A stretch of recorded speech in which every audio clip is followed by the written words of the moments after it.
Warga Kelurahan Pangkalan Balai dihebohkan dengan ditemukannya Siko Betino tewas. Juru keadaan gantung diri di kosan Lorong Rima Karya Kelurahan Pangkalan Balai Banyuasin.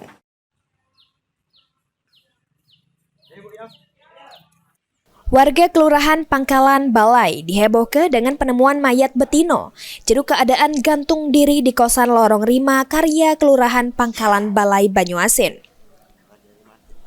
Menurut saksi bernama Sri Agustina, Betino tersebut diduga tewas akibat gantung diri dikarenakan ada seutas tali yang menggantung.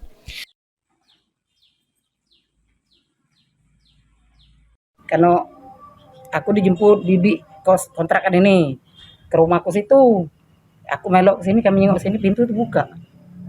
Kan? Juga siapa bukanya nggak tahu, Akbar kan. Langsung kami nengok, tapi mayatnya sudah di kasar. Itulah yang aku tahu. Setelah itu Bu, dibawa kemana mayatnya? Nah setelah itu karena badannya masih panas kan, langsung dibawa ke puskesmas. Itulah ceritanya, mana aku tidak tahu lagi cerita itu.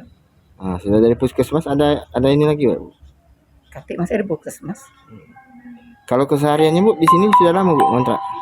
Siapa ini? Ya. Katanya setahun. Setahun. Setahun katanya di sini.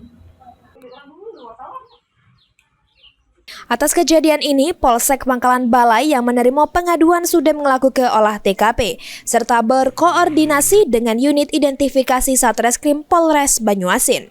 Ridho Ilahi, PAL TV.